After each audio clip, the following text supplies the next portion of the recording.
എൻ്റെ പേര് അഖിൽ സജി. എൻ്റെ വീട് എറണാകുളം ജില്ലയിലെ ഒലിയപ്പുറം എന്ന സ്ഥലത്താണ്. ഞാനിപ്പോൾ നിലവിൽ കാക്കൂർ സർവീസ് സഹകരണ ബാങ്കിൽ സീനിയർ ക്ലർക്കായിട്ടാണ് വർക്ക് ചെയ്യുന്നത്. കഴിഞ്ഞ കേസ് കാർഡ് ബാങ്ക് അസിസ്റ്റൻ്റ് പരീക്ഷയിൽ 1ാം റാങ്ക് നേടാൻ എനിക്ക് സാധിച്ചു. ഞാൻ 2020 ദ്രോണയിൽ ജോയിൻ ചെയ്തത്. കോവിഡിൻ്റെ കാലത്തായിരുന്നു ജോയിൻ ചെയ്തത്. അപ്പോൾ ഓൺലൈനായിരുന്നു ഞാൻ ചൂസ് ചെയ്തത്. 2021 തന്നെ എനിക്ക് റാങ്ക് ലിസ്റ്റിൽ കയറാൻ പറ്റി.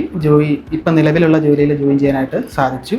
ആ സമയത്ത് തന്നെ എനിക്ക് അസിസ്റ്റന്റ് സെക്രട്ടറിയും കിട്ടിയായിരുന്നു. അത് കഴിഞ്ഞിട്ട് പിന്നെ ഹൗസ് ഫെഡ്, മത്സ്യഫെഡ് അതിലും റാങ്ക് ലിസ്റ്റിൽ ഉൾപ്പെടാൻ സാധിച്ചു. അന്ന് കേസ് കാർഡ് എനിക്ക് അപ്ലൈ ചെയ്യാൻ പറ്റിയില്ലായിരുന്നു. അതുകൊണ്ട് അത് മിസ്സായി പോയായിരുന്നു. അതുകൊണ്ട് തന്നെ എനിക്ക് ഈ വർഷം എങ്ങനെയെങ്കിലും അത് നേടണമെന്നൊരു വാശിയുണ്ടായിരുന്നു. അതുകൊണ്ടാണ് ഞാനിത് ദ്രോണയിൽ പിന്നെയും 2025 ഒക്ടോബർ ബാച്ചിൽ ജോയിൻ ചെയ്തു. അങ്ങനെ എനിക്ക് അത് ക്രാക്ക് ചെയ്യാനായിട്ട് സാധിച്ചു. CSEB ഞാൻ പഠിച്ചത് ഷോർട്ട് നോട്ട്സൊക്കെ എഴുതി ദ്രോണയുടെ ഓൺലൈൻ ക്ലാസ് നമുക്ക് ആദ്യമായിട്ട് പരിചിതമല്ലായിരുന്നു. അതുകൊണ്ട് തന്നെ നമുക്ക് ആപ്പൊക്കെ യൂസ് ചെയ്യാനൊക്കെ ആദ്യം ബുദ്ധിമുട്ടുണ്ടായിരുന്നു. പിന്നെ മെൻറ്റർഷിപ്പ് വഴി നമുക്ക് കൂടുതലായിട്ടത് പഠിക്കാനായിട്ട് സാധിച്ചു. അതുപോലെ ഷോർട്ട് നോട്ട്സ് ഉണ്ടാക്കാൻ പറ്റി. അതുപോലെ തന്നെ നമുക്ക് ക്ലാസ്സൊക്കെ റിവൈൻഡ് ചെയ്ത് കാണാനായിട്ടും CSEB പഠിച്ചപ്പോൾ സാധിച്ചു. പക്ഷേ CSEBയും PSCയും തമ്മിലുള്ള ഡിഫറൻസ് എന്താണെന്ന് വെച്ചാൽ CSEB പഠിക്കുന്ന സമയത്താകുമ്പോൾ ലോയൊക്കെ നമ്മൾ പോയിന്റ് വെച്ച് പഠിച്ചാൽ മതിയായിരുന്നു. അതായത് സെക്ഷൻ ഹെഡിങ് അങ്ങനെ പഠിച്ചാൽ മതിയായിരുന്നു. പക്ഷേ PSCയിലേക്ക് വന്നപ്പോൾ ഓരോ സെക്ഷനും അതിൻ്റെ അകത്തുള്ള കാര്യങ്ങളും നമുക്ക് ആഴ്ന്നിറങ്ങി പഠിക്കേണ്ടി വന്നിരുന്നു. അതുകൊണ്ട് തന്നെ ക്ലാസ് എനിക്ക് വളരെയധികം ഉപകാരപ്രദമായിരുന്നു. കാരണം അതുപോലെ തന്നെ ടോപ്പിക് വൈസ് എക്സാംസ് ഉണ്ടായിരുന്നു. ഞാനൊരു ടോപ്പിക്ക് പഠിച്ചു കഴിഞ്ഞിട്ട് ഞാൻ ടോപ്പിക് വൈസ് എക്സാംസ് അറ്റൻഡ് ചെയ്യും. എന്നിട്ട് അതിൽ നിന്ന് നമുക്ക് മിസ്റ്റേക്ക് കണ്ടുപിടിക്കാനായിട്ട് പറ്റുമായിരുന്നു. മിസ്റ്റേക്ക് ഹിസ്റ്ററിയിൽ പോയിട്ട് പിന്നെ നമ്മളത് ചെക്ക് ചെയ്ത് പിന്നെയും ഞാൻ എഴുതി പഠിക്കുമായിരുന്നു.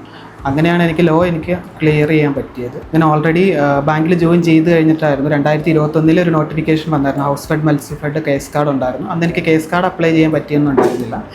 അത് കഴിഞ്ഞിട്ട് അന്ന് എനിക്കത് ക്ലിയർ ചെയ്യാൻ പറ്റി. ഹൗസ് ഫെഡിലും മത്സ്യഫെഡിലും എനിക്ക് റാങ്ക് നേടാനായിട്ട് സാധിച്ചു.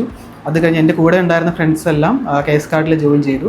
അപ്പോഴായിരുന്നു എനിക്ക് 2025 ഈ നോട്ടിഫിക്കേഷൻ വന്നപ്പോൾ എനിക്ക് എങ്ങനെയെങ്കിലും ഇത് ക്രാക്ക് ചെയ്യണമെന്നൊരു വാശിയുണ്ടായിരുന്നു.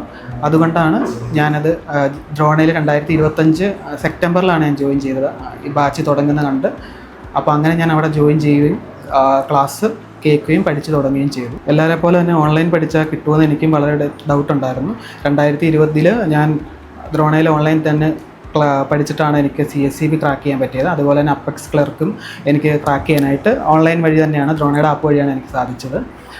അപ്പം അതുപോലെ ഇപ്പോൾ കേസ് കാർഡും എനിക്ക് 1ാം റാങ്ക് ലഭിച്ചതും ഈ ഓൺലൈൻ മാത്രം ഡിപ്പെൻഡ് ചെയ്ത് പഠിച്ചതാണ്.